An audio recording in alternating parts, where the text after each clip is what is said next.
Bonjour à toutes et à tous. Alors déjà pardon, je m'excuse de la qualité de la vidéo. Je sais absolument pas cadrer, j'ai pas l'habitude de me filmer comme ça. En plus il y a du vent, mais on va dire que le cœur y est. Et puis je voulais vous faire cette vidéo pour dire que je suis arrivé hier à Lomé au Togo pour y faire un reportage. C'était un peu compliqué avec les autorités togolaises. J'avais tout fait dans les règles. Au départ ça s'est plutôt bien passé, elles m'ont délivré un visa, elles m'ont promis une accréditation et puis d'un coup ça s'est raidi. Elles ont vite regretté leur élan d'enthousiasme à mon égard. Mais j'ai quand même souhaité venir au Togo pour y couvrir l'actualité, et notamment il s'y passe des choses assez graves. Vous savez qu'il y a un président qui est en place depuis 2005, qui s'appelle Faure Gnassingbé, dont le père était lui-même président depuis les années 60. Et cette famille Adema a toujours régné avec le soutien de la France et n'a pas hésité à réprimer les soulèvements populaires au Togo qui ont fait parfois des centaines de morts. Et c'est passé il y a quelques semaines un événement qui aurait été presque drôle s'il n'était aussi lourd de conséquences, c'est qu'en pleine nuit, en catimini, les députés de l'Assemblée nationale togolaise, proches du pouvoir, ont voté une nouvelle constitution. Une constitution d'ailleurs dont personne ne sait la teneur, c'est la première constitution top secrète de la planète. Mais ce qu'on sait, c'est qu'elle va supprimer l'élection du président de la République par le peuple pour que le président de la République soit élu par les députés.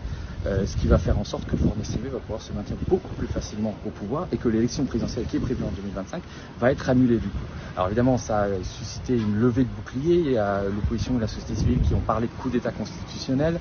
Il y a même les évêques togolais qui ont protesté contre cette nouvelle constitution, où on n'a pas fait appel au peuple. Et il y a eu des manifestations qui ont été organisées, qui ont d'ailleurs été interdites par le régime et étouffées dans l'œuf. Et c'est pour couvrir ce moment si important pour le Togo que j'ai souhaité être là. C'est un pays que je connais bien. Mon père y a construit pendant 2 décennies des centres de santé. Et puis mon autre objectif, c'est aussi, comme je le fais d'habitude, de couvrir, d'enquêter sur les relations troubles entre la France et le Togo. Parce que si la dictature des Adema a pu si longtemps perdurer, c'est aussi grâce au soutien de la France.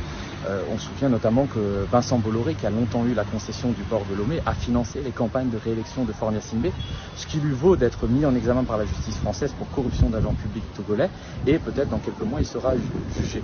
Vous avez aussi des hommes politiques de premier plan, français, qui se sont rendus à Lomé pour rencontrer Faure Gnassingbé. On se souvient notamment que Manuel Valls, lorsqu'il était Premier ministre en 2016, était allé à Lomé et avait été accusé par l'opposition togolaise d'avoir pris des mallettes d'argent liquide de la part de Faure Gnassingbé, parce qu'à l'époque Manuel Valls voulait se présenter à l'élection présidentielle de 2017. Il y a quelques années cela, Emmanuel Macron, de manière tout à fait officielle, a vendu des hélicoptères d'attaque à l'armée togolaise, des hélicoptères qui peuvent être utilisés pour réprimer les manifestations. Donc il y a vraiment à creuser sur le dessous de la France-Afrique et en espèce sur les dessous des relations entre la France et le Togo. Alors j'espère que les autorités togolaises vont me laisser faire mon travail, que je vais pouvoir enquêter. Ça va pas forcément être facile, mais comme on dit, qu'un pris mort n'a pas peur du couteau, et j'espère vous donner de bonnes informations et peut-être même des scoops. Et en tout cas, je vous dis à très bientôt.